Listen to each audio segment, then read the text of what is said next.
What is up, y'all? Welcome Hi, back to our guys. channel. Listen, today we are getting into 5 American things schools taught me that make no sense in Europe. No sense Okay. at all. Yeah, let's see. At all. Syllabus. Are y'all ready? Are y'all ready? We'll get ready. I didn't realize just how much American schools shape the way that I think until I left the country. And I'm not talking about what I learned academically. I'm talking about the things that I absorbed without even realizing it. About work, about obedience, about success. At the time, all of it felt completely normal. It wasn't until I moved abroad that some of these lessons started to fall apart. Hey, the way her music is coming in, it's like a little shaky. Like, it felt like I'm about to be like, oh boy. Shaking the Yeah, table. yeah. That music kind of got me. I was like, dang. She That's coming what up. you sound like. It's like, You know how you about to watch a documentary and you're like, damn, it's about to get real. I feel like she oh, about they to sitting hit. down. Yeah, They're sitting down on the chair. Yeah. That's getting real. She got to calm down with that music. This video is about 5 things that we're taught early as Americans that shape the way we live our lives as adults and start to make a lot less sense once we finally step outside of them. Okay, that's a little bit better music. One of the first things that started to feel strange to me after living abroad was how much emphasis Americans put on being nice. And I don't mean kind, I mean pleasant, agreeable, non-confrontational. In the US, we're taught pretty early that being nice means not making things uncomfortable. So instead of saying what we actually think, we soften it. We smile, we add extra words, we avoid saying things directly. Think about just how often we say things like, no worries at all, when there are, in fact, many worries. Or, it's totally fine, when something isn't. And the famous, let me get back to you, when we already know that the answer is no. None of that is dishonest in a dramatic way. You know what? Hey, listen, hold on. I'm going to call myself out. Let me get back to you is my favorite line. Because I know I'm about to tell you no. I know. Right then and there, my answer is no. But I'm going to let you marinate on a little bit so I can tell you no tomorrow. Don't act like you don't know. It's making me think like, damn. I feel like I'm not gonna throw myself under the bus like Throw that. yourself underneath it. I just feel like just make sure you don't get ran over. I just feel like, damn, like you do and then you teach your kids to do that. And they grow up doing that. And it's like, lying. damn. Just be lying. Like, no, just I'm gonna be stop honest. doing it. I'm gonna stop doing that. I'm gonna start just saying no. You have to be nice, yes, but be honest nicely. I'm gonna start just saying no from straight up. I'm gonna start. You want to go to? No, I don't want to go tomorrow. But they might think it's rude. Exactly. That's why. But it's the person that's receiving the answer, though. I feel like when I say you could say it nicely though. You can be like, you know what? If I'm being honest, I just got a lot of stuff to do tomorrow. That's still you didn't just say no. Because then you say, well, time, you might be able to squeeze it in there. You know, you got people like that. Like, you might be able to squeeze a little bit in your time. Hey, do you want to go to lunch tomorrow? No. See, that's fun. That's rude. Like, what? No. I can't do it. No, It's that's so mean. Hey, do y'all just say no like that? Like, that's... Hold on, let me try. Okay, go. Do you want to go to dinner tonight? No. See, that is... That's starting an argument. That's rude. Like, That's rude. Like, why is your no like that? But okay, is there a nice way to say no? Is there a nice way to say no? Do you want to go to lunch tomorrow? No. There's no... I can't... You didn't even try to soften it. Soften it. All right, try it again. Do you want to go to lunch tomorrow? No. I can't soften the no. I can. Do you want to go to lunch tomorrow? No. That mean you thinking about it. See, then I might say, you sure? You sure? Yeah. See? No. That's giving me a yes, like a 25%. I can make it. I don't know. There's no softening. No. All right, we got to get to the... Let's continue. It's just indirect. And growing up, that makes sense. You're rewarded for being easy to work with, for not causing problems, for keeping things smooth. Discomfort is treated like something to avoid and not like something to work through. But when you take that habit abroad, especially in places like France or most of Europe, it starts to break down because directness isn't seen as rude there. It's seen as efficient, respectful, clear. So when someone tells you plainly, no, that doesn't work, or I don't agree, they're not being cold. They're just being honest. But see how they say, I don't agree, or yeah, I could do that. I could do that. Yeah. But then I don't know, because then it's like, I don't agree to that. What? You don't? You know, I like to debate. I'll be debating in the comments all the But time. how do you say no? Other than we just went to no. Yeah, but I'm saying for them, like, how do they say no? They probably just gonna tell us in the I comments. don't agree, as in like we're having a conversation. What about the no? They like, I don't want to do that. They might have other words than us to use. You know, they do got the proper English. Yeah, they probably be like, I don't fancy that. Yeah, see, it come off cleaner that way. That is good. Okay, Yeah. try asking me now. Do you want to go eat? I don't fancy that. See, it's not me. It don't sound good. No, it's rough.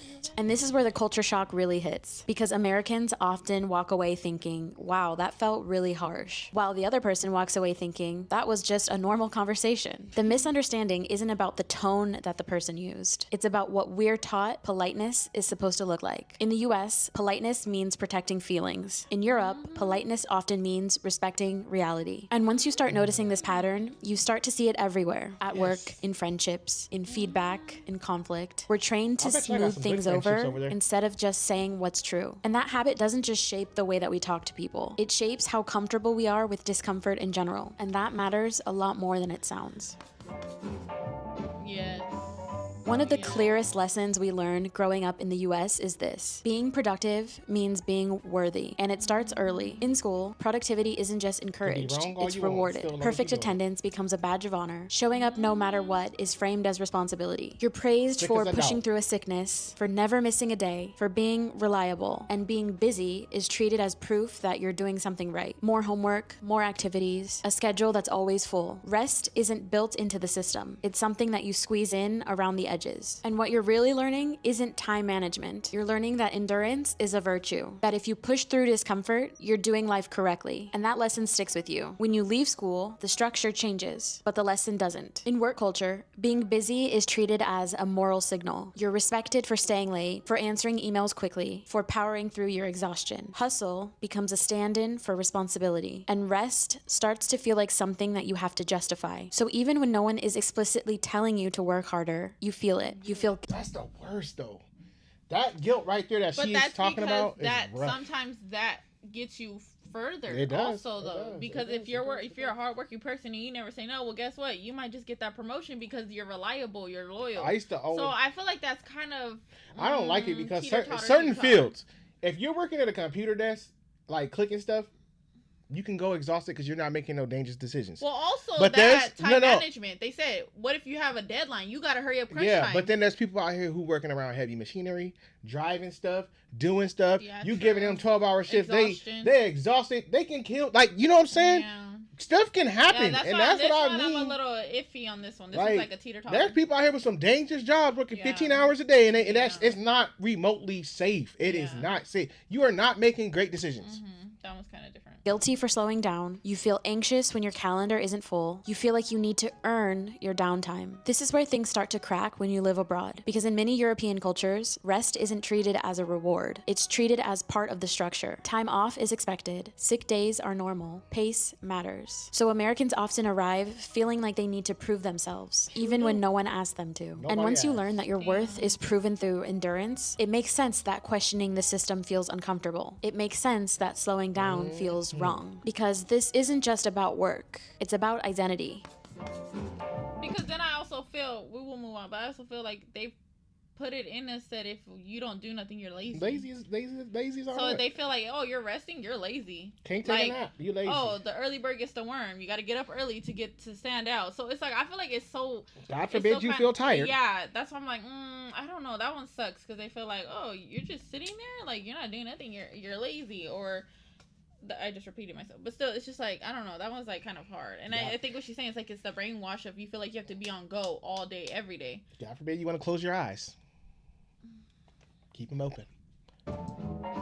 And this is where it stopped feeling like a set of habits and started feeling like something much deeper: the excessive patriotism. And I don't mean the loud, obvious stuff like slogans, hats, or flags on clothing. I mean the quiet, everyday version, the kind that we grow up with. Saying the Pledge of Allegiance every morning at school, standing for the national anthem before sports games, flags in classrooms, flags in hallways, flags at assemblies, flags on front porches, flags on car bumpers. None of that was optional, and none of it felt extreme at the time. It just felt normal. So normal. But now it's crazy because as adults, no, as a kid, like you say, it's normal, is what you see. But now as adults, and you realize, you're like, Oh my God. It's everywhere. Okay. It's a You lot. know, it's just one of those like, damn. That you don't even think of it as a belief. It's just part of the environment you're raised in. And it wasn't until I lived abroad that I had a moment of distance. And once you step outside of that environment, you realize something a little uncomfortable. If another country asked children to pledge loyalty every day, filled schools with national symbols, and built rituals of loyalty into ordinary events, we'd probably call that propaganda. And I don't say that as an accusation, I say it as an observation. When something is introduced to you as a child, before you even have the words to question it, it doesn't feel political. It doesn't feel like an opinion. It just feels like how the world works. And that's the part that's easy to miss, because you're not asked whether or not you agree with it. You're not invited to think about it. You're just expected to grow up inside of it. In many parts of Europe, patriotism exists, but it shows up very differently. You don't repeat loyalty statements every day. You don't perform national identity as part of your routine. And that doesn't mean that people care less about their country. It means that national identity isn't constantly reinforced through repetition. And that difference matters. Because when loyalty becomes habitual, questioning it feels like a betrayal. So later in life, when people start questioning systems, work, government, culture, expectations, it doesn't just feel challenging, it feels wrong. So once we understand that this conditioning happens early, it becomes easier to see why most Americans feel like following the rules feels safer than challenging them, and why stepping outside the expected path can make you feel anxious or disloyal, even when it makes logical sense. When you grow up inside systems where loyalty is pushed so heavily, authority starts to feel personal. Not because anyone explicitly tells you not to question it, but because questioning authority feels like crossing a line. In school, you're taught to follow rules before you're taught how to evaluate them. You're rewarded for compliance, for doing what's expected, for staying in line, for not causing problems. And over time, that turns into something deeper. You don't just learn how to follow rules. You learn that good people follow the rules. And this is where loyalty gets confused with obedience. Because in the US especially, criticism is often framed as negativity. If you question something, it's usually framed as complaining or as being ungrateful. So instead of asking, is this system working? We ask, am I allowed to question this? That's the problem. And I think that right there, and I'm glad you got on this topic. These are excellent points. Because I feel like as a child, and even when you start getting your teenage years, this type of brainwashing teaches you to be molded. You can't speak up, can't say nothing, because it is treated as disrespectful. If you come up, like, if I'm questioning, like, I remember saying, like, my parents never really used the term, but I've heard parents come up and they say, well, if I'm wrong, I'm still right. Yeah. That's crazy. That right there to me is crazy. If you're wrong, you're still right. So you're not gonna let the child be like, hey, that's wrong. Because then I feel like that brings communication. Yeah. I feel like then you're talking for like, okay, let's have a conversation. Let me show you. And I feel like that's a lot of stuff what our generation is doing and their kids in general, like instilling in. It's like, let's talk. Yeah. Let's communicate. I'm not going to just shut you out and push you away. We allow our kids to express themselves. As long as you don't. And what we mean our disrespect is if your voice gets loud, like you're coming off angry. Or then you have, that's, like, the but you can talk to like me and, oh, Dad, I felt like this. I felt Mom, I felt like this. But our disrespect is like, hey, you're yelling. Like, you can talk to me, you know. But our way we was brought up, it was more or less like if you even said something, it's like, don't you dare fix your lips. And all this. And like, I'm just asking a question. This topic can go long. We can stay on this topic, but I know she's gonna make some great points. That's a very different mindset. And this is why leaving the country or even seriously questioning life back home can feel so emotionally charged. Not because you hate where you came from, but because leaving can feel like a rejection, like you're being disloyal, like you're turning your back on something that you were taught to respect. Whether they realize it or not, that's a tension that a lot of people sit with. On the one hand, things in the US aren't working for them anymore. On the other hand, questioning it feels wrong. So they stay stuck in the middle, and not because of lack of information, but because they've been taught that following the rules is part of being a good person. They don't stay in the US because they lack options. They stay because leaving feels like breaking a rule. And when all of these lessons start to stack on top of each other, they form something that most of us don't realize we've been following since day one: a script. In the US, there's a very clear idea of how a good life is supposed to unfold. You're a good student, so you go to a good college, then you get a good job, you work really hard, you stay really busy, and eventually you're rewarded with visible success. And the key word here is visible, because in the US, success isn't just something you're supposed to feel, it's something you're supposed to show. A job title that makes sense, a lifestyle that looks impressive, a pace of life that signals ambition. And with you know what? I'm glad she's on this topic too, because that title stuff is real serious because there's some people who legitimately enjoy their regular jobs that people call regular jobs. Mm-hmm. There's somebody who's been at Walmart for 40 years and loves it. But if you say, "Oh, I work at Walmart," what? You 50 or 60 years old at Walmart, knowing that person management been, making, and they've been there so long and they're just happy where they're at. You know, it's so crazy that you say that because there was a time where it was something trending on social media where they were like, "Oh, people left their like," and there's the videos you can go look where they've said they've left their higher up job for a calm and chill job. They was like, it was a good job, I loved it, but they were like, you know what, it was just too much or something like that. And they were like, now I'm happy doing this. And it's just like, what? You think like you left a good paying job, like all this, but I guess like mentally they felt, okay, I want to be here. And that's what's crazy because it is like, you do wear your I guess your level, like you I've had more stress with my higher paying jobs than some of my lower. I'm not even gonna hold it. Like some of my higher paying jobs gave me more stress, and you would think like, oh, they're like, you making more money, you're doing it. Like little do you know what's coming with this extra money, And then the little jobs, I was like, man, I'm at home, I'm chilling. Like I actually enjoyed this time off. I actually, yeah, you might have a little less in the bank, but you're enjoying your life, which is the most important thing. You can't get life back. You can get another job. That is my saying. You can't get life back. You can add. You can add. What was it? The one I said. Hold on, y'all. Let me say that. I don't even know where you're going. Let me say that because message moment. Let me put y'all onto something. Hold on. Oh, you can add days to your life, but you can add life to your days. Yeah.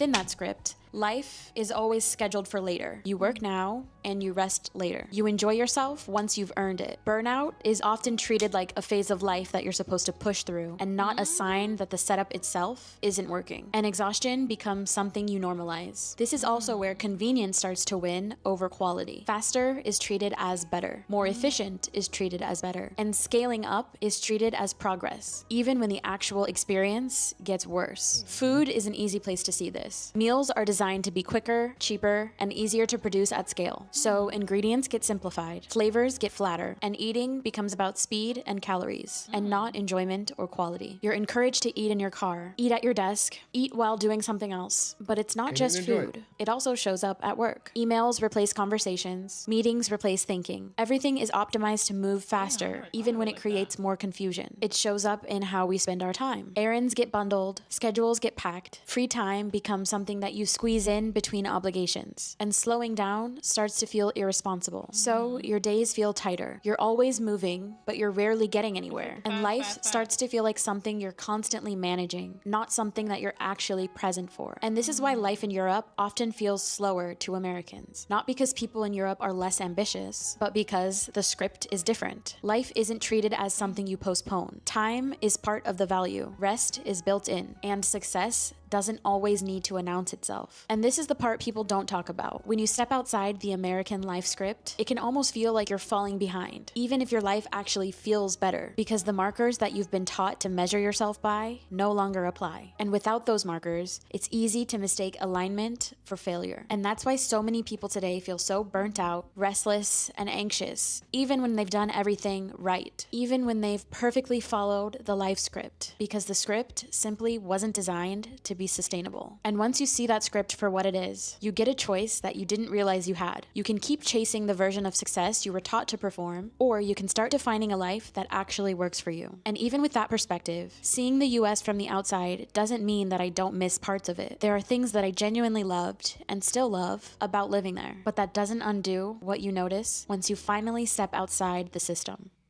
Damn. She was on one. Oh, Damn. Lord, listen. Damn. This is probably the best video I've watched. Girl, you done made me rethink a lot. You kind of had me in my own life and my own thinking like, She hit some nuggets. Some nuggies. That's what she... What's 4 plus 4? Listen, 8. What's 4 plus 4? 8. Because she 8. Yeah, she did. She hit some points, and every point was on point. You go, girl. Every point was on point. Let me just say. Every point. I took it in. Like, this is like that this is what we've been talking about, like over all our reactions from The food, brainwash. from food to history to our lifestyles. She broke down brainwashing and an American dream right now. This is and not even like in a sense like talking bad on it. No, she just. It's like it's just reality. script. Like if you feel that if whatever she said was like disrespectful or messed up or whatever, that's because you know you're guilty of feeling that way, and she's right, which she was. The American script, and this is my take. Like she said, she gave her points. I'm gonna give y'all a take on my opinion. This is the American script. You can follow the American script. Everybody follows the American script. You just got people that become very successful, middle class successful, or low class successful. Let me tell you, everybody follows the script to get somewhere, right? It's just you're gonna struggle at no matter what level you at on these levels. Low class gonna struggle with what? Money. Middle class gonna battle money and mental and all the other stuff that come with it. High class don't battle money, but guess what they deal with? They still deal with money issues because taxes and all that stuff come. Some of them don't pay nothing, but some of them actually deal with real. There's always something for. Yeah, you're gonna deal with Sadly. something with the American dream. No matter if you feel how successful you are, there's gonna be some American stress that come right along with that success story you got to tell. So it's not like she said. You're gonna follow the script, but you're gonna feel like you're chasing life right along with it. No matter how you follow the script, you're gonna chase life right along with that American. It's like dream. I feel like America is running, and I feel like America's running where Europe is kind of just like jogging. I feel like everybody, and then all those three levels I just named, because that's what it is: low class, middle class, high class. I feel like you can still be like high class. Of course, gonna be more successful, but I feel like one thing they all three gonna have in common: y'all all gonna be chasing something and not living life. Unless you just a billionaire. I'm talking about just regular. Yeah, that's right. You're right. They all gonna chase. You're still chasing to be middle class. Middle class is chasing to be high class, and then high class is still chasing to be on top. Yeah. They just want to stay on top, and they all chasing what? And they not enjoying life.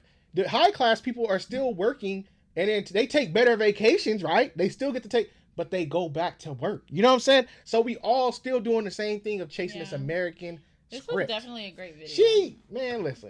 Listen. She was so on point. Like I can listen. She was so on point. Like she wrote those scripts. Like she told that.